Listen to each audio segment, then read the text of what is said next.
عباد الله الإخوان أو كما قال عليه الصلاة والسلام. وقال رسول الله صلى الله عليه وسلم: من كان يؤمن بالله واليوم الآخر فليقل خيرا أو ليصمت، أو كما قال عليه الصلاة والسلام.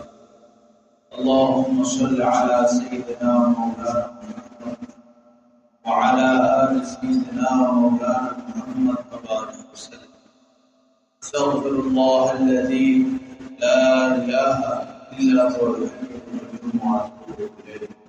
اللهم صل على سيدنا ومولانا محمد وعلى آل سيدنا مولانا محمد وبارك وسلم. لا إله إلا الله، لا إله إلا الله، لا إله إلا الله. আল্লাহ পাকের শুকর, রমজানের মতো পবিত্র মাস আমরা পেয়েছি।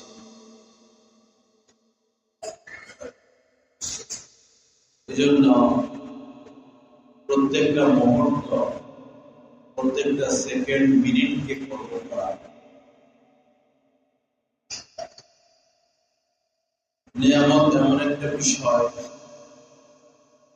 যদি মানুষ নিয়ামত পেয়ে তার কদর করে, আল্লাহ পাক জাল্লা জালালুহু নিয়ামত বৃদ্ধি করতেই থাকে। লা ইন শাকারতুম লা আযীদান্নাকুম। আল্লাহ পাক বলেন, নিয়ামত পেয়ে যদি কদর করো, শুকরিয়া আদায় করো, তো নিয়ামত বাড়াইতেই থাকে। একজন মুসলমানের জন্য রমজান মাস এবং রমজান মাসের প্রত্যেকটা মুহূর্ত অনেক অনেক বেশি নিয়ামত, অনেক অনেক বেশি। এজন্য একটা মিনিট যেন নষ্ট না হয়। নষ্ট না হওয়া বলতে দেখি আজকাল ইবাদত বন্দেগী যতটুকু পারি করব,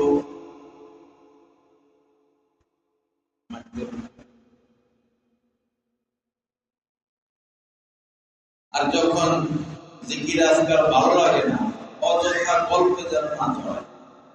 একটা হলো স্বাভাবিক গল্প, যে যাতে কোনো গুনাহ নাই, খোঁজখবর দেওয়া, খোঁজখবর নেওয়া, এতে তো গুনাহ নাই। মানুষ এই আলাপ সালাপ ছাড়া বাঁচতে পারে না। কিন্তু গীবত শেখায়, কার প্রতি হিংসা, বিদ্বেষমূলক আলোচনা, এগুলোর দ্বারা এগুলো না করা। কেউ যদি রমজান মাসে অনেক বেশি ইবাদত করতে নাও পারে, কিন্তু গুনাহ করলো না, তো এটাও অনেক বড় শুকরিয়া আদায় করা রমজান মাসে। রমজানের বাহিরে একটা গুনাহ করা আর রমজান মাসের ভিতরে ওই গুনাহটা করার মধ্যে পার্থক্য আছে। যেমন কোন মানুষ ধূমপান করে, বিড়ি সিগারেট খাইলো, সে যদি মসজিদের ভিতরে এসে বিড়ি সিগারেট খায়, অপরাধ কিন্তু সমান না। মসজিদের বাইরে খাওয়া আর মসজিদের ভিতরে খাওয়ার মধ্যে পার্থক্য রয়েছে। অনুরূপভাবে রমজান মাসের বাহিরে পাপ করা আর রমজান মাসের ভিতরে পাপ করার মধ্যে পার্থক্য আছে। কারণ যারা গুনাহ মাফ করাইতে পারবে না, তাদেরকে নবীজি বলেছেন ধ্বংস হয়ে যায়। তো এখন পরিস্থিতি যদি এমন হয় যে রমজান মাসের ভিতরেই গুনাহ জারি, রমজান মাসের ভিতরে গুনাহ অব্যাহত, গুনাহ জারি, তাহলে ওই নারী আল্লাহ পাক আমাদেরকে ভয় দান করেন, আল্লাহ পাক গুনাহ মুক্ত জিন্দেগি নসিব করেন না। আশ্চর্যের বিষয় হলো, আমাদের মধ্যে তেমন কোন পরিবর্তন দেখা গেল না। যিনি রমজানের আগে মিথ্যা কথা বলতেন, তিনি এখনো মিথ্যা কথা বলে যাচ্ছেন। যিনি রমজানের আগে মানুষকে উপহাস করতেন, কষ্ট দিতেন, বিদ্রুপ করতেন, ঘৃণা করতেন, বিদ্বেষ পোষণ করতেন, তার অবস্থা কিন্তু পরিবর্তন হলো না। যিনি 11টা মাস সুদে ঘুষে জড়িত ছিলেন, রমজানের পবিত্রতায় তার মধ্যে পরিবর্তন তো দেখা গেল না। যে নারী 11টা মাস বেপর্দায় চলাফেরা করেছিল, তার তো ভয় লাগার কথা যে রমজান মাসের চাঁদ উদিত হলো, আমি তো আগের মতো চলতে পারি না, কিন্তু সেটাও তো দেখা গেল না। বড় দুঃখজনক কথা। দিন দিন মানুষ ইবাদত থেকে দূরে সরে যাচ্ছে, দুনিয়ামুখী হয়ে যাচ্ছে। ভাইয়েরা আমার, দুনিয়া কামাইতে পারবেন কিন্তু তৃপ্ত হতে পারবেন না। আজকে আপনি একটা জমির মালিক, আজকে বর্তমানে মনে করেন আপনার কোনো জমিনই নাই, আঙ্গুল রাখার মতো জমিন নাই। একটা জমি আপনার হলো 2 গন্ডা 4 শতাংশ, এতে কি আপনি তো খুশি হয়েছেন কিন্তু তৃপ্ত হতে পারেন নাই। চাহিদা আরো বেড়ে গেল।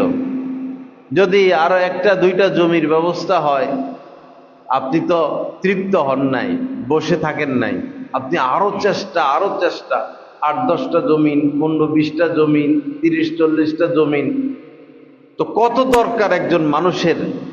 এই করতে করতে তো সময় চলে যাচ্ছে। দাড়িগুলো পেকে গেল, চুলগুলো পেকে গেল, ছেলে মেয়ে বড় হয়ে গেল, নাতিপুতি হয়ে গেল, এখনো চাহিদার শেষ নাই, কোনো শেষ নাই। আল্লাহ আমাদেরকে হেফাজত করেন, আল্লাহ পাক আমাদের সবাইকে মাফ করে দেন। আমার ভাইরা, একটু বুঝার চেষ্টা করি, নিজেকে বুঝি, কোন দিকে যাচ্ছি, কি করতেছি, এগুলো আমার কি ফায়দা হচ্ছে, হবে, এগুলোর দ্বারা ফায়দা হচ্ছে কি, হবে কি, আল্লাহ হেফাজত করেন। হযরত আবু হুরায়রা রাদিয়াল্লাহু তাআলা আনহু থেকে বর্ণিত, নবীজি বলেছেন, রমজান উপলক্ষে উম্মতে মুহাম্মদীকে এমন 5টি পুরস্কার দেওয়া হয়েছে, এমন 5টি বিষয় দেওয়া হয়েছে যেটা আর কোনো উম্মতকে দেওয়া হয় নাই। বিশেষ পুরস্কার এই উম্মতের এই রমজান উপলক্ষে। প্রথমটা হচ্ছে হলুফু ফামিস সাইমি আতিয়াবু ইনদাল্লাহি মির রিহিল মিস্ক। রোজাদারের মুখের যে একটা গন্ধ, বিশেষ করে বিকেলবেলা একটা গন্ধ আসে অনেকের মুখ থেকে, আল্লাহ পাকের নিকট রোজা পালনকারীর এমন দাম, এমন মর্যাদা যে এই রোজাদারের মুখের এই গন্ধটা মেশকে আম্বরের চেয়েও বেশি প্রিয় আল্লাহ পাকের কাছে। আতিয়াবু ইনদাল্লাহ মির রিহিল মিস্ক, যেই খুশবু সবচেয়ে দামি, সেই খুশবুর চেয়েও রোজাদারের মুখের গন্ধ আল্লাহ পাকের নিকট বেশি প্রিয়। কারণ আল্লাহর জন্যই তো তিনি সারাটা দিন না খাওয়া। তো এটা শুধু এই উম্মতে মুহাম্মদীর পুরস্কার। দ্বিতীয় পুরস্কার হচ্ছে যে ওয়াতাস্তাগফিরু লাহুমুল মালায়েকাতু হাত্তা ইফতিরু। ফেরেশতারা যারা রোজা রাখে, রোজাদারদের জন্য আল্লাহর কাছে মাপ চাইতে থাকেন, ক্ষমা চাইতে থাকেন ইফতার করা পর্যন্ত। সেহরি থেকে শুরু করে, সুবহে সাদিক সেহরি থেকে শুরু করে ইফতার পর্যন্ত ফেরেশতারা আল্লাহ পাকের কাছে দলে দলে মাপ চাইতে থাকেন, আল্লাহ রোজাদারদেরকে মাফ করে দেন, আল্লাহ রোজাদারদেরকে মাফ করে দেন।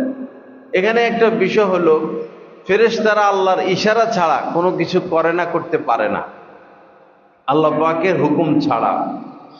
তো ফেরেশতারা যে রোজাদারদের জন্য মাপ চাচ্ছেন, এটা তারা নিজে নিজে না, আল্লাহ পাকই ইশারা দিয়েছেন। আল্লাহর ইশারা, আল্লাহর ইশারাই ফেরেশতারা রোজাদারদের জন্য ক্ষমা চাইতে থাকেন। ব্যবস্থাপনা আল্লাহই করে দিয়েছেন। তা আল্লাহর কি উদ্দেশ্য এই যে রোজাদারদেরকে মাফ করবেন না? মাফ করে দিবেন, এজন্যই তো এই ব্যবস্থাটা করলেন। তো ইফতার করা পর্যন্ত ফেরেশতারা মাপ চাইতে থাকে, চাইতে থাকে, চাইতে থাকে। আর ফেরেশতাদের দোয়া, বদদোয়া আল্লাহ পাক কখনো ফিরিয়ে দেন না। আল্লাহ আমাদেরকে কবুল ফরমান। তৃতীয় যে পুরস্কার রোজাদারদের জন্য হাদিস শরীফের মধ্যে এসেছে, ওয়ায়ুযায়্যিনুল্লাহু কুল্লা ইয়াউমিন জান্নাতাহু। আল্লাহ পাক জাল্লা জালালুহু প্রতিদিনই রোজাদারের সম্মানার্থে, রোজাদারদের প্রতি মোহাব্বতের খাতিরে প্রতিদিনই আল্লাহ পাক জান্নাতকে নতুন নতুন করে সাজাইতে থাকেন, নতুন নতুন ভাবে সাজাইতে থাকেন। যেমন জামাই আসবে, তো শাশুড়ি কি করে, যে আসতে তো এখনো দেরি আছে, হয়তো এক সপ্তাহ পরে আসবে, এখন থেকে প্রস্তুতি। এমন এক শাশুড়িকে পাইছি আমি, মানে এক শাশুড়ির খবর শুনেছি, জামাতা বিদেশে, তো দেশে আসবে, থাকে তারা ঢাকা। জামাই আসবে এজন্য শাশুড়ি গ্রামে চলে গেছেন, যাইয়া মুরগি পালেন, দেশি মুরগি। কি ব্যাপার? কয় আমার জামাই আসবে, তো এখন তো আর কোথাও দেশি মুরগি পাওয়া যায় না। আপনি গ্রামে চলে আসলেন কেন? কয় মুরগি পালতে। গ্রামের বাড়িতে থেকে মুরগি পালবেন কেন? জামাই বিদেশ থেকে আসবে, এখন তো দেশি মুরগি পাওয়া যায় না, আমি আসছি, এখন এই আমি মুরগি পালমু দেশের থেকে, পরে আমার জামাইরে খাওয়ামো। মোহব্বত দেখেন জামাইয়ের প্রতি। শাশুড়ি তার জামাতাকে যে পরিমাণ আদর কদর মোহব্বত করে, স্ত্রীরা যদি এর 10 ভাগের 1 ভাগও করত, তো তাদের সংসারটা সংসার থাকতো না, জান্নাতের একটা টুকরা হয়ে যেত, জান্নাতের টুকরা। আল্লাহ হেফাজত করেন। তো এই ঘর পরিষ্কার করে, এই করে সেই করে, জামাই আসবে। জামাইয়ের প্রতি শাশুড়ির যে মহব্বত, সন্তানের প্রতি মা বাবার যে মহব্বত, এর থেকে শত শত গুণ বেশি মহব্বত করেন আল্লাহ পাক এক এক রোজাদারদেরকে। এই রোজাদারদের খাতিরে প্রতিদিনই, রোজাদারদের খাতিরে প্রতিদিনই আল্লাহ পাক জান্নাতকে নতুন নতুন নতুন নতুন করে সাজাইতে থাকেন। ওয়ায়ুযায়্যিনুল্লাহু কুল্লা ইয়াউমিন জান্নাতাহু। এরপরে 4 নাম্বার যে বিশেষ পুরস্কার এই উম্মতকে আল্লাহ পাক দিলেন, সেটা হলো ওয়াতুসাফফাদু ফীহি শায়াতিন। রোজাদারদের খাতিরে শয়তানকে বেঁধে ফেলা হয়, যে 11 মাস ধোঁকা আর ধোঁকাবাজি যাই করছো, এখন অফ, স্টপ, সে আর ধোঁকা দিতে পারে না। 5ম নাম্বার যে পুরস্কার, সেটা হলো ওয়ায়ুগফারু লাহুম ফি আখিরি ইয়াউমিহি। প্রতিদিনই কিন্তু আল্লাহ মাফ করেন, প্রতিদিনই। যে লোক ক্ষমা পাইল না কিন্তু রোজা রাখতেছেন, এই ফাঁকে ক্ষমা পেল না, ক্ষমা পাক বা না পাক, শেষ দিন রমজান মাসের শেষ রোজার দিন পাইকারি ভাবে আল্লাহ পাক সকল রোজাদারদেরকে ক্ষমা করে দেন। ওয়ায়ুগফারু লাহুম ফি আখিরি ইয়াউমিহি, শেষ দিন একদম একিনের সাথে এটা নিবেন। রোজা রাখতে থাকেন, ইনশাআল্লাহ শেষ দিন অবশ্যই ক্ষমা করে দেওয়া হবে। প্রতিদিনই ক্ষমা করা হয়, শেষ দিন নিশ্চিতভাবে ক্ষমা। আল্লাহ আমাদেরকে মাফ করে দেন, আল্লাহ পাক সহি বুঝ দান করেন। তো আমার বাবারা, এই শেষ তো রহমত, আউয়ালুহু রহমা ও আওসাতুহু মাগফিরা ও আখিরুহু ইতকুম মিনান নার। প্রথম 10 দিন হচ্ছে রহমত, ব্যাপকভাবে তিনি রহমত নাজিল করতে থাকেন। রহমত পাওয়ার জন্য চাওয়া লাগবে, রহমত পাওয়ার জন্য চাওয়া লাগবে। বাচ্চা কান্নাকাটি না করলে মা দুধ দেয় না, বকরি দুধ দেন না, কান্নাকাটি করতে হবে, আল্লাহর কাছে রহমত চাইতে হবে, হেদায়েত চাইতে হবে, হেদায়েত চাইতে হবে। নিজের জন্য দোয়া, পরিবারের লোকদের জন্য দোয়া, পরিবারের লোকদের হেদায়েতের দোয়া, নিজের হেদায়েতের দোয়া, দেশের জন্য দোয়া, বিশেষ করে দেশের জন্য দোয়া, বেশি বেশি দেশের জন্য দোয়া করতে থাকা, দেশের জন্য দোয়া করতে থাকা, দেশের জন্য দোয়া করতে থাকা। কারণ এই দেশে আমরা বসবাস করব, থাকবো। দেশে যদি মারামারি, কাটাকাটি, আন্দোলন, হাঙ্গামা থাকে, তো এই দেশে বসবাসের কি থাকবে না, মজা থাকবে না, স্বাদ থাকবে না। দিনই পরিবেশের জন্য দোয়া করতে থাকা, তো রহমত শেষের দিকে, একদম শেষের দিকে। আমার ভাইরা, দোয়া মোনাজাতে একটু সময়টা বেশি লাগাই। দোয়া মোনাজাতে আমরা তাসবিহ তো পড়ি, দেখা যায় হাতে তাসবিহ বা মুখে জিকির করে, কিন্তু অন্তরে ওই সময়ও কাস্টমারের অপেক্ষায় থাকে। অন্তরে ওই সময় কি, কাস্টমার, মাল এটা এখানে দিতে হবে, মাল এটা এখানে দিতে হবে, ওই জমিটা কিনতে হবে, এটা বিক্রি করতে হবে, ওইখানে বায়না। এই কি হইল মুসলমানদের, আল্লাহ হেফাজত করেন। 11টা মাস তো এই ব্যবসা বাণিজ্যই করলো, এখন এসে আরো পাগল হয়ে গেছে। ব্যবসা করার জন্য এখন আরো কি হয়ে গেছে, পাগল হয়ে গেছে, বেশি পাগল হয়ে গেছে। এখন তো তারাবিতে মুসল্লিই নাই, শেষ। তারাবি খালি হয়ে গেছে, আর 5-7 দিন পরে মনে হয় পাওয়া যাবে না। কি উপায়, কি হইল আমাদের? আমাদের কি মরণের কথা স্মরণ হয় না? আমরা কি মরবো না? হ্যাঁ, আমরা কি মরবো না? আমরা কি আল্লাহর কাছ থেকে লিখিত নিয়ে আসছি যে আমাদের মৃত্যু নাই? নাকি এমন ওয়াদা আল্লাহ পাক দিয়েছেন যে তোমাদের এক একজনে 100 বছর করে হায়াত, যে যা পারো করো, যে যা পারো করো, করতে থাকো, 100 বছর করে হায়াত? এরকম কোনো নিশ্চয়তা নাই। আল্লাহ আমাদেরকে হেফাজত করেন। প্রত্যেকটা মুহূর্ত আল্লাহ রস্তে আমরা কাজে লাগাই, প্রত্যেকটা মুহূর্ত। 3 ব্যক্তির দোয়া আল্লাহ পাক ফিরিয়ে দেন না।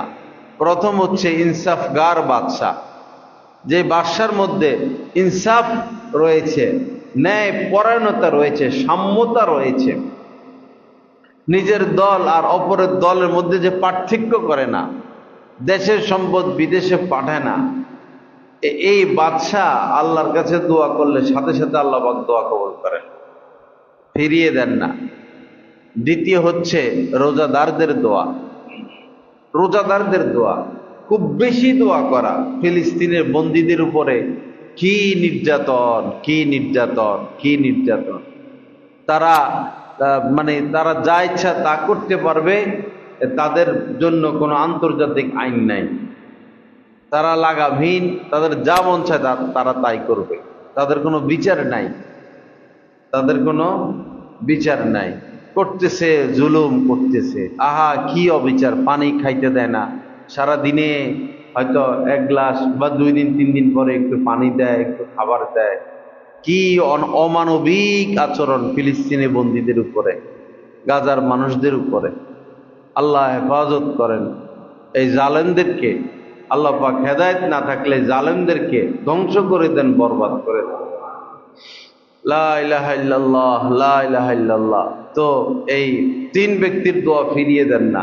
3 নম্বর হচ্ছে যার উপরে জুলুম করা হয়, মাজলুম ব্যক্তি, নিপীড়িত ব্যক্তি, তার দোয়া আল্লাহ পাক ফিরিয়ে দেন না। এজন্য রমজান মাসে আমাদের উচিত হলো একটা সময় বসে শুধু দোয়া করা, একটা সময় বসে শুধু দোয়া করা। যেমন জোহরের নামাজ পড়া হইল, সময় আছে, অথবা সেহেরির সময়, অথবা মাগরিবের সময়, লম্বা সময় হাত উঠাইয়া দোয়া করতে থাকা, করতে থাকা, করতে থাকা, করতে থাকা।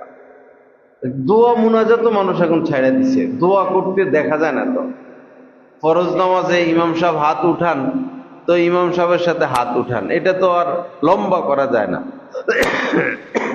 এরপরে নফলের পরে, সুন্নতের পরে লম্বা সময় আল্লাহ পাকের কাছে চাইবে, দোয়া করবে, এই পরিবেশও দেখা যায় না। কোন রকম 2 রাকাত সুন্নত পড়েই বাস কেমনে তাড়াহুড়া করে মসজিদ থেকে বের হবে, মনে হয় মসজিদে আগুন লাগছে, তাড়াতাড়ি বাইর হ, তাড়াতাড়ি বাইর হ। মসজিদের এই পাশে আগুন লাগছে, তাড়াতাড়ি বাইর হ। এরকম পরিস্থিতি।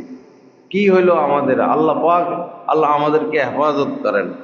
অন্যান্য শহর আর ভৈরব শহরের মধ্যে অনেক পার্থক্য।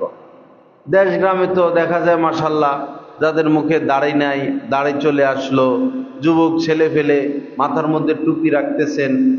এরপরে এই মহিলারা পর্দায় চলে গেছেন। রমজান মাস, গত কালকের আগের দিন আমার সিলেট সফর ছিল। আমরা সিলেট গেলাম, আসলাম, কোনো মহিলাকে দেখলাম না। সব মহিলা পর্দায় ঢুকে গেছে, কোনো মহিলাকে দেখিনি আমরা রাস্তাঘাটে। তারাবির পরে আমার মাহফিল বয়ান ছিল, তারাবির পরে খতম তারাবি পড়ছে। এরপরে খতম তারাবির পরে বয়ান, একটা লোক যদি উঠত, দিনের প্রতি ধর্মের প্রতি তাদের কি টান, একটা লোক উঠে নাই এই 1.5-2 ঘন্টা তারাবি পড়ে, বরং আস্তে আস্তে আস্তে আস্তে লোকজন আসছে। দিনের কি মোহাব্বত তাদের। আর আমাদের ভৈরববাসীর কি হইল, কি হইল আমাদের? তারাবি এখন দেখা যায় ভালো ভালো হাজি সাহেবরা তারাবি ছেড়ে দিছে, সারাদিন দোকানদারি, সারাদিন ব্যবসা, সারাদিন ব্যবসা। এত টাকা পয়সা তো ভাই বিপদ, বেশি টাকা পয়সা বিপদ, জীবনে আপনার চাহিদা মিটবে না। এমন কলস আপনার পেটের ভিতরে আছে, এই কলস কোনোদিন ভরবে না, কোনোদিন ভরবে না। ব্যাংকের মালিকরাই ভরতে পারে নাই, যারা 2-4টা ব্যাংকের মালিক তারাই তো তাদের কলস ভরতে পারে নাই, আপনি আর ভরবেন কত? হুব্বুদ দুনিয়া রা'সু কুল্লি খাতিআ, দুনিয়ার মোহ, দুনিয়ার টান, দুনিয়ার আসক্তি, এটাই হচ্ছে সমস্ত পাপের মূল। দুনিয়ার আসক্তি, ভালোভাবে দুনিয়ায় পাইছে, অস্বাভাবিকভাবে দুনিয়া পাইছে। আল্লাহ হেফাজত করেন। এই অবস্থায় যদি বিদায় নিতে হয়, কি উপায় হবে? আমার আপনার অন্তরে আল্লাহর প্রতি ভালোবাসা, আল্লাহ রাসূলের প্রতি ভালোবাসা, না দুনিয়ার প্রতি ভালোবাসা? আল্লাহ পাক দেখতেছেন, আল্লাহ পাক লক্ষ্য করতেছেন। বাবা, আল্লাহকে ভালোবাসি, আল্লাহকে ভালোবাসি, চাহিদার লাগামকে ধরি, নিজের চাহিদার লাগামকে ধরি। এত ছুটোছুটি, এত দৌড়াদৌড়ি করতে নাই। হঠাৎই অ্যাক্সিডেন্ট হবে না আর শেষ, হঠাৎই ব্রেন স্ট্রোক, হঠাৎই হার্ট অ্যাটাক, অসম্পূর্ণ জীবন রেখে চলে যেতে হবে। আপনার বহু নামাজ রয়ে গেল, এখন বহু রোজা রয়ে গেল যেগুলো রাখেন নাই, আদায় করেন নাই। এখন বহু বান্দার হক নষ্ট করেছেন, গীবত করেছেন, কষ্ট দিয়েছেন, লাথি দিয়েছেন, সমালোচনা করেছেন, টাকা নিয়েছেন দেন নাই, জুলুম করেছেন, এগুলোর সমাধান করেন নাই। আপনি শুধু এই ছুটাছুটি বস মরে গেলেন। এখন কি হবে? আপনার সন্তানকে আপনার ঋণ ছুটাইতে যাইবে? সন্তান বেহুদা, সন্তানের থেকে কোনো কিছু আশা করে লাভ নাই। স্ত্রী সন্তানের থেকে আপনি আশা করবেন আপনার মৃত্যুর পর এই করবে এই করবে, এই আশা করে কোনো লাভ নাই। মুহূর্তের মধ্যে তাদের রং পরিবর্তন হয়ে যায়, মুহূর্তের মধ্যে। আল্লাহ আমাদেরকে হেফাজত করেন। যারা নির্বাচন করে এরা এদের টাকা পয়সা ওই তো সাইড করতে হয়, অথবা যারা কালো টাকার মালিক, বেশি টাকার মালিক, এরা নিজের নামে টাকা পয়সা রাখে না। কোনো কারণে যদি সন্তানের নামে টাকা পয়সা দেয়, সন্তানের অ্যাকাউন্টে ব্যালেন্স ঢুকাই দিল, বিভিন্ন কিছু সন্তানের নামে দিয়ে দিল, পরে নির্বাচন গেলে বা কোনো কারণে যদি আবার সম্পদের দরকার হয়, সন্তানের এই টাকা আর দেয় না। কয় আছে তো, আমার কাছে থাকা আর তোমার কাছে থাকা এক কথায়, তো দেয় না। কামাইছে পিতা সারা জীবন, কোনো কারণে সন্তানের নামে দিছে, আর দেয় না। পরে এই স্ত্রী আর সন্তানেরা এই ব্যাটারে কানে ধইরা বসায় আর উঠায়, বসায় উঠায়, কারণ সম্পত্তি তো সব সন্তানের নামে। আহা, বুঝের ভুল, বুঝের ভুল, বুঝের ভুল। এই ভুল না করি ভাই, এই ভুল না করি। মেট্রিক পরীক্ষায় ফেল করলে বারবার পাশ করার সুযোগ আছে। জীবন পরীক্ষায় একবার ফেল করলে আর পাশ করার সুযোগ নাই। ইমান হারা হয়ে মারা যাবেন, তাকওয়া ছাড়া মারা যাবেন, বান্দার ঋণ রেখে মারা যাবেন, জুলুম অবিচার অবস্থা মারা যাবেন, খারাপ মানুষ অবস্থায় মারা যাবেন। এই পরীক্ষায় তো আর পাশ করা যাবে না, আর পাশ করা যাবে না। এতক্ষণ ছিলেন এসির ভিতরে, 8-10টা দারোয়ান বাহিরে অথবা সেনাবাহিনী পুলিশের লোক পাহারা দিয়ে রাখতেছে, আপনার কি দাম? কিন্তু নামাজ নাই, রোজা নাই, হজ নাই, জাকাত নাই, জুলুম অবিচার ইবাদত বন্দেগী নাই, শুধু ক্ষমতা অথবা টাকার মোহ। এই অবস্থায় আপনি আছেন, এসির ভিতরেই আছেন। এখনই আপনার ব্রেন স্ট্রোক হইল, কিছুক্ষণ পরে মারা গেলেন, শুরু ডান্ডার বাড়ি শুরু। কত সহ্য করবেন, কত সহ্য করবেন? আল্লাহকে ভয় করি, আল্লাহকে ভয় করি, আল্লাহকে ভয় করি। ইয়া আইয়ুহান নাস মা গররাকা বিরব্বিকাল কারীম। আল্লাহ পাক বলেন, হে লোক সকল, কি হলো তোমাদের? তোমাদের কি হলো? আমার পথে আসতে তোমাদের বাধা কি? কোন জিনিসটা তোমাদেরকে বাধা দিচ্ছে? ভাই শান্তি তো পাচ্ছি না। আপনি যখন 1 কোটি টাকার মালিক ছিলেন একটু ভেবে দেখুন, যখন গরিব ছিলেন কি ভালো ছিলেন, কি সুখ ছিল। ছেলে মেয়ে নিয়া মাছ পাকাইতে পারলে, মাছ তরকারি পাকাইতে পারলে কি খুশি সেদিন পরিবারে। কোন রকমে গোশতের ব্যবস্থা করতে পারলে ছেলে মেয়ের কি লাফালাফি লাফালাফি, আজকে গোশত আজকে গোশত। এখন তো আপনি 1 কোটি টাকার মালিক হয়েছেন, গরু জবাই করলেও আনন্দ আছে ঘরে? না আপনার মধ্যে আনন্দ, না ছেলে মেয়ের মধ্যে আনন্দ। সবাই ধান্দা ফান্দা আলাদা আলাদা আলাদা আলাদা, পারিবারিক সুখ শেষ হয়ে গেছে। পিতা সে সকাল থেকে 8টা 9টা 10টা পর্যন্ত কত কষ্ট, যখন ঘরে আসে এই সারাদিন কষ্ট করে স্ত্রী সন্তানের জন্যই তো করলো, দরজা খুলে দেওয়ার কেউ নাই। দরজাটা যে খুলে দিবে নাই, কাজের বুয়া কাজের মেয়ে দরজা খুলে দেয়। স্ত্রীর রুমে মোবাইল টিপে, মেয়ের রুমে ব্যস্ত, ছেলের রুমে ব্যস্ত। বাবার কাছে যে আসবে, একটু সময় দিবে, একটু গামটা মুছা দিবে, 1 গ্লাস শরবত বানায় দিবে, ছেলে বাবার খেদমতে শুরু করবে, মেয়ে বাবার খেদমত শুরু করবে। আছে সমাজের মধ্যে এগুলা?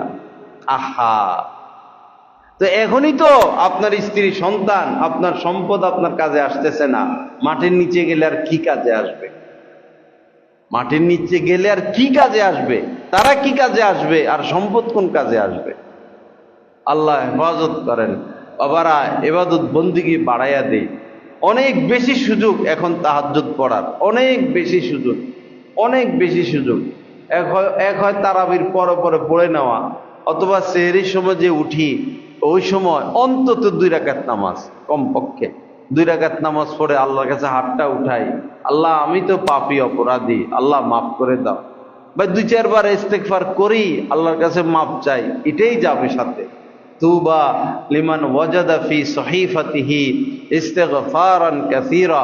নবীজি বলেছেন ওই ব্যক্তির জন্য সুসংবাদ আর সুসংবাদ, ওই ব্যক্তি সফল আর কামিয়াব যার আমল নামার মধ্যে বেশি বেশি ইস্তেগফার পাওয়া যাবে। কিয়ামতের ময়দানে যার আমল নামা বেশি বেশি ইস্তেগফার পাওয়া যাবে। এজন্য বেশি বেশি ইস্তেগফার, আস্তাগফিরুল্লাহ, অথবা আল্লাহ মাফ করেন, অথবা আল্লাহুম্মা গফিরলি, যে যেটা পারি বেশি বেশি ইস্তেগফার। বিশেষ করে শোয়ার আগে, ঘুমের আগে আপনার এই খাটে বৈশা, চকিতে বৈশা, অজু লাগবে না, মাথায় টুপি লাগবে না, গায়ে পাঞ্জাবি লাগবে না, যেমনে আছেন এমনে শুয়ে যাবেন।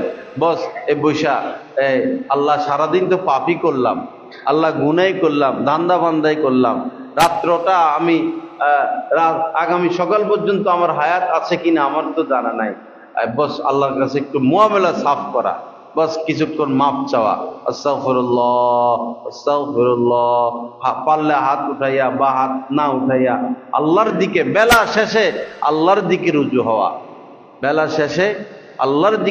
হওয়া, বেশি বেশি ইস্তেগফার। আর সেহরি খেতে যেহেতু উঠেই আগে উজু করে নেওয়া, আগে তাড়াহুড়া করে উজু করে নিয়া কমপক্ষে 2টা রাকাত, কমপক্ষে শারাফুল মুমিনি কিয়ামুল লাইল ওয়া ইজ্জুহু ইস্তিগনাউ আনিন নাস। নবীজি বলেছেন একজন মুমিনের সম্মান, ইজ্জত, অভিজাত্য এই কিয়ামুল লাইলের মধ্যে, শেষ রাত্রের নামাজের মধ্যে, তাহাজ্জুদের মধ্যে। উম্মতের মধ্যে শ্রেষ্ঠ হচ্ছে আফজালু উম্মতি হামালাতুল কোরআন। নবীজি বলেছেন উম্মতের মধ্যে শ্রেষ্ঠ জাতি হচ্ছে, সবচেয়ে সম্মানিত জাতি হচ্ছে যারা কোরআনের দ্বারক বাহক, হাফেজ আলেম যারা কোরআন অনুযায়ী আমল করেন, তারা হচ্ছে উম্মতের মধ্যে শ্রেষ্ঠ জাতি, সম্মানের জাতি, দুনিয়াতেও আখেরাতেও। এখন সাধারণ মানুষের কি উপায় হবে? নবীজি আরেকটা জায়গা খালি রেখেছেন যে ও সাহিবুল লাইল, এবং যারা এই তাহাজ্জুদ পড়ে, শেষ রাত্রে উঠে একটু দোয়া মুনাজাত করে, একটু কান্নাকাটি করে, একটু হিম্মত করে, আল্লাহ আমাদেরকে তৌফিক দান করেন। ইন্নাল্লাহা ইয়াবসুতু ইয়াদাহু বিল-লাইলি লিয়াতুবা মুসিউন নাহার। হাদিস শরীফের মধ্যে এসেছে আল্লাহ পাক রাত্র আসলে এভাবে হাত প্রসারিত করে দেন, কুদরতের হাত, এভাবে হাত প্রসারিত করে দেন। দিনের বেলায় এই মানুষ যা পাপ কাম করছে, গুনার কাজ করছে, এটার জন্য যেন আল্লাহর কাছে মাপ চায়, আল্লাহ পাকের জন্য হাত প্রসারিত করে দেন, বান্দারা দিনের বেলা যাই কিছু করছো তো এখন মাপ চাও, আমি তো মাফ করার জন্যই বসে আছি। সুবহানাল্লাহ। আবার অনেকে রাত্রে পাপ করে, রাত্রে পাপ করে, এজন্য ওয়ায়াবসুতু ইয়াদাহু বিন্নাহারি লিয়াতুবা মুসিউল লাইল, রাত্রি বা দিনের বেলাও এভাবে হাত প্রসারিত করে দেন যে সারা রাত যারা পাপ করছো, গুনাহ করছো, তো আসো এখন অন্তত মাফ চাও, তা আমি তো মাফ করেই দিব।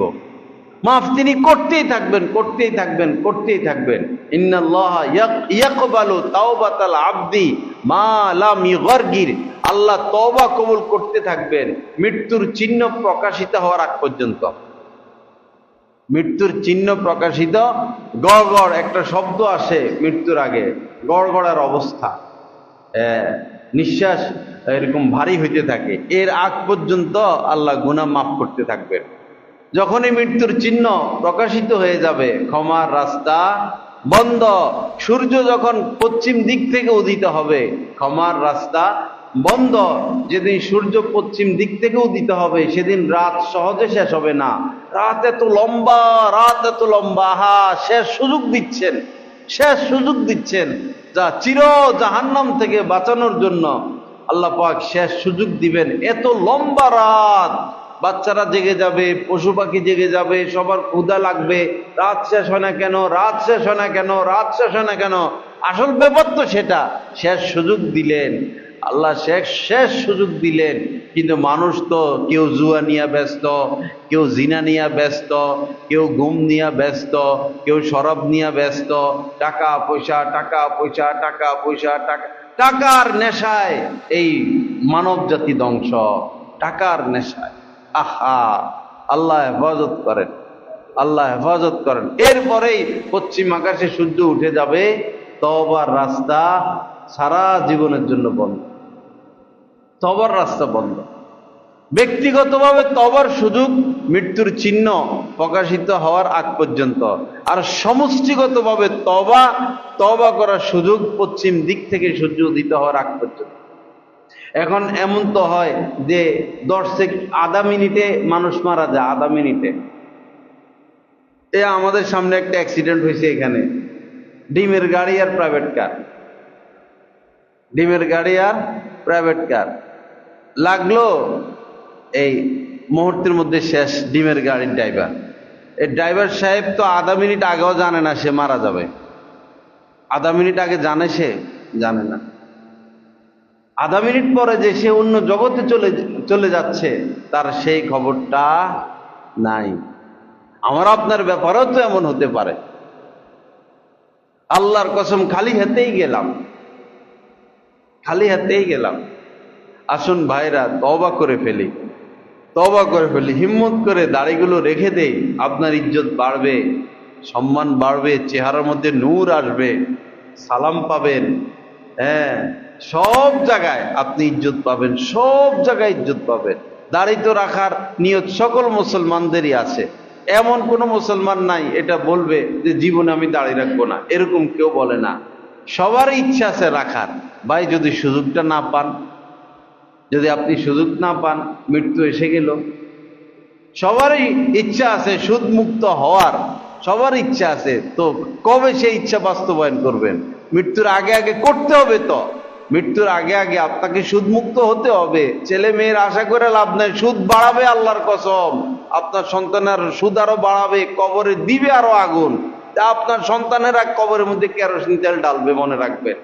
যেভাবে টাকা পয়সা ছড়াই যাচ্ছেন, এরকম আরে আর বাংলা বৈরবের সে শ্রেষ্ঠ ধনী হইতে হবে, কিশোরগঞ্জের শ্রেষ্ঠ ধনী হইতে হবে। চল ছুটাছুটি দৌড়াদৌড়ি শুরু করে দিই, ব্যাংকের থেকে 10-15 কোটি 100 কোটি লই আর ব্যবসা করি, লই আর ব্যবসা করি। আপনি যে রাস্তা দেখায় গেছেন, তারা তো সে রাস্তার উপরে চলবে। মাগরিবের আজান দিল, আপনি অফিস করতেছেন, নামাজে যান না, সন্তান কি দেখতেছে না? রমজান মাস আসলো, আপনি মালের হিসাব করেন না, জাকাত দেন না, আপনার সন্তান তো দেখতেছে। আপনার টাকার দরকার হলে ব্যাংকের থেকে নিয়ে নেন, আপনার সন্তানকে এগুলো শিখাচ্ছেন আপনি। তো আপনি মারা যাওয়ার পরে কবরে আগুন দিবে, আগুন বাড়বে, আগুন বাড়বে। পিতার থেকে যে অপরাধ সন্তান শিখবে, পিতা মাতার থেকে, পিতা মাতা মারা যাওয়ার পরে সন্তানেরা যদি এই অপরাধ করতে থাকে, তো এই অপরাধের অংশ পিতা মাতা পেতে থাকে। আল্লাহ আমাদেরকে হেফাজত করেন, আল্লাহ পাক সহি বুঝ দান করেন। মনটাকে বুঝাই ভাই, মনটাকে বুঝাই। মন যদি শক্ত হয়ে যায়, বেশি শক্ত হয়ে যায়, বস আল্লাহর ঘরের পাশে চলে যাওয়া, সেখানে গিয়ে বসে থাকা, সেখানে গেলে মন নরম হবেই। আল্লাহ রাসূলের রওজায় যাওয়া, সেখানে গেলে মন নরম হবেই। কোনো আল্লাহ ওয়ালার সোহবতে উঠা বসা করা, আল্লাহ ওয়ালার কাছে গিয়ে বসা, যত শক্ত মন হোক, কোনো আল্লাহ ওয়ালার কাছে বসলে, তাকে দেখলে, তার আলোচনা শুনলে মন নরম হবেই হবে। সোহবত নাই, সবাই শুধু চ্যানেলে চ্যানেলে ঘুরে। বিকেল বেলা হইলে কার বন্ধু কোথায়, কোথায় কার আড্ডাখানা, সেখানে বন্ধু বান্ধব নিয়ে ব্যস্ত, আড্ডা নিয়ে ব্যস্ত। সাহাবায়ে কেরামের নেশা ছিল কাজকর্ম শেষ করেই বস আল্লাহ রাসূলের কাছে চলে আসা, কাজকর্ম শেষ করেই রাসূলের কাছে চলে আসা, এসে বসে থাকতেন, রাসূলের সাথে গল্প করতেন, রাসূলের সাথে হাঁটামুটা করতেন, রাসূলকে দেখতেন, রাসূলের পাশে বসে থাকতেন। সোহবতের এক নেশা ছিল সাহাবায়ে কেরামের মধ্যে। আমাদের হইল শুধু বন্ধু বান্ধবের আড্ডার নেশা, রাজনৈতিক আলোচনা, আর শুধু টাকা কামানোর নেশা। সোহবত তো বুঝি না, সোহবত নাই, সোহবতই শেষ।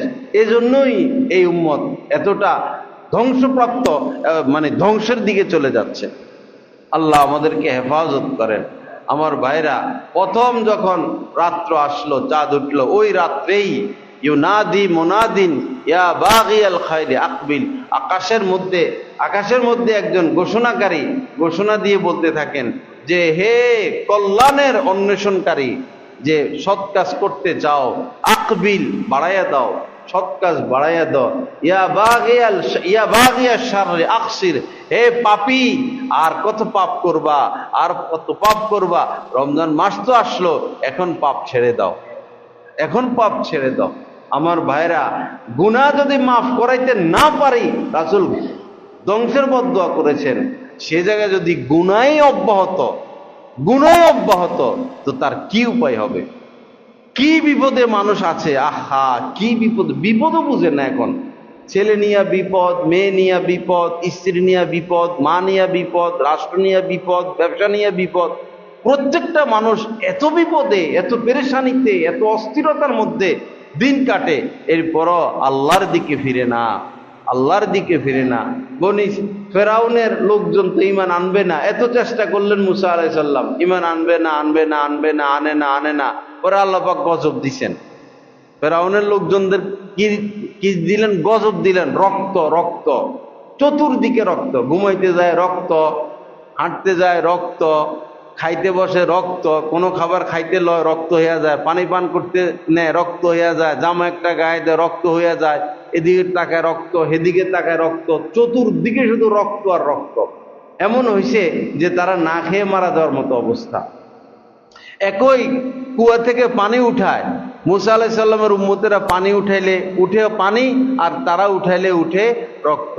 এমনও হয়েছে পরে না খাইয়া মরতে পরে বললো যে ঠিক আছে, তোমাদের মুখের থেকে আমাদের মুখে খাবার দাও। তো মুসলমানরা নিজেদের মুখের থেকে কাফেরদের মুখে খাবার দিত।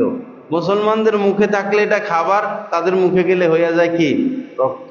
এরকম গজব আসছে। পরে তারা মুসা আলাইহিস সালামের কাছে এসে বললেন যে, আপনার আল্লাহকে বলেন, আপনার রবকে বলেন যে যদি উনি গজবটা উঠাইয়া নেয়, তাই আমরা কিন্তু ঈমান আনবো, ফাইনাল কথা, আর শয়তানি করবো না, আপনি একটু দোয়া করে গজবটা উঠান। পরে গজব উঠে দোয়া করছেন, গজব চলে গেছে, স্বাভাবিক জীবন শুরু হলো। পরে আবার এদের গাঁড় মোটা হয়ে গেছে, হ্যাঁ এটা আমাদের ক্রেডিট, আমরা যোগ্যতা, আমাদের এই হেই কইরা বাস আবার নাফরমানি, আবার গজব আসছে, উকুন আসছে, টিড্ডি আসছে, ব্যাং আসছে, চতুর্দিকে শুধু ব্যাং আর ব্যাং, একটা মারলে 10টা আসে। শুইছে, এখন খেতা গায়ে দেওয়া লাগে না, ব্যাংই খেতা হইয়া যায়। যেদিকে যায় ব্যাং আইতে গলা পরিমাণ হয়ে যায়, এরকম ব্যাং। পরে মারাত্মক মুসিবত। পরে আবার যে মুসা, আচ্ছা যা করছি তো এই গজব থেকে আমাদেরকে বাঁচাও, এই গজবটা গেলে আমরা কি হয়ে যাবো? ভালো হয়ে যাবো। পরে দোয়া করছেন, গজব দূর হয়েছে, পরে কয় এটা তো আমরা করছি। এভাবে উকুন, এভাবে টিড্ডি, এভাবে রক্ত, এভাবে ব্যাং, একটার পর একটা গজব আসছে। এই জালেমেরা ইমান আনলো না, এরপরে বস সব লোহিত সাগরে ডুবে মরছে একসাথে, সব একসাথে ডুবে মরছে। আল্লাহ পাক সুযোগ দিয়েছেন, নবীর মাধ্যমে শত শতবার তাদেরকে আহ্বান করাইছেন, কর্ণপাত করে নাই, দাম দেয় নাই। আহা, ভৈরববাসীও দাম দেয় না, দাম দেয় না, ভৈরববাসী দাম দেয় না। সুদ সুদ সুদ সুদ সুদ, খাইতে আছে সুদ, খাইতে আছে সুদ। বাবা, যখন ডান্ডা মারা শুরু করব কবরে, আমার কথা মনে পড়বে, আমার কথা মনে পড়বে। আল্লাহর পক্ষ থেকে আমি আহ্বান করতেছি, সুদ ছেড়ে দেন। কত আযাব ভোগ করবেন, কত শাস্তি ভোগ করবেন। 2-3 ডিগ্রি জ্বর আসলে শরীরে মানুষ লাফাইতে থাকে, 5 ডিগ্রি জ্বর আসলে এত কষ্ট।